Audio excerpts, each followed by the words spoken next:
ஸ்ரீ கணேஷாய நமக.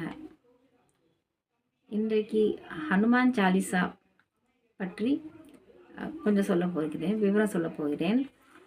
ஹனுமான் சாலிசா என்றது ஹனுமன் பக்தர்களுக்கு ஒரு வரப்பிரசாதம்.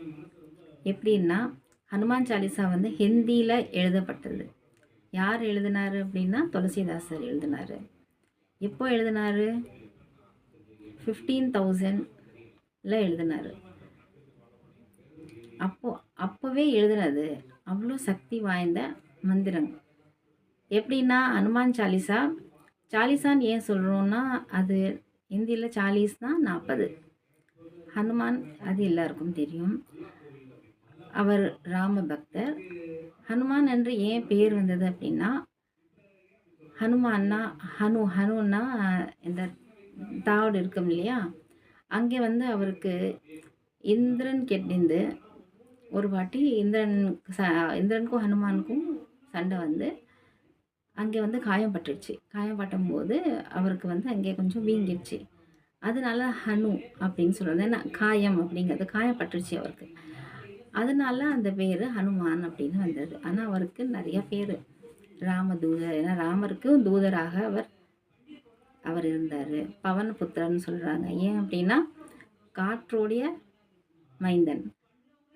அவர் யார் அம்மா அப்பா அப்படின்னா ஆஞ்சநேயர், கேசரி அவர்களுடைய மைந்தன். அதனால தான் ஆஞ்சநேய மைந்தான்னு சொல்கிறோம், ஆஞ்சநேயர்னு சொல்கிறோம், கேசரி மைந்தான்னு சொல்கிறோம், ராமதூதர்னு சொல்கிறோம், பவனபுத்திரன்னு சொல்கிறோம். எல்லாம் அவருடைய பேர். இப்போ ஹனுமான் சாலிசா அப்படிங்கிறது என்ன? இவர் துளசிதாசர் எழுதியது அதை நான் முதல்ல சொல்லிட்டேன். இதில் ஹனுமான் சாலிசா வந்து 40 வரிகளில் அவர் எழுதியிருக்காரு. அதில் ஆரம்பித்தது வந்து தோஹான்னு சொல்லுவோம். அந்த தோஹா ஃபஸ்ட்டு 4 வரி இன்றைக்கு நாங்கள் சொல்ல போகிறோம். ஆனால் ஹனுமானை பற்றி எல்லாருக்கும் தெரியும். அவர் மூல நட்சத்திரத்தில் பிறந்தவர், அமாவாசை அன்றுக்கு பிறந்தார்.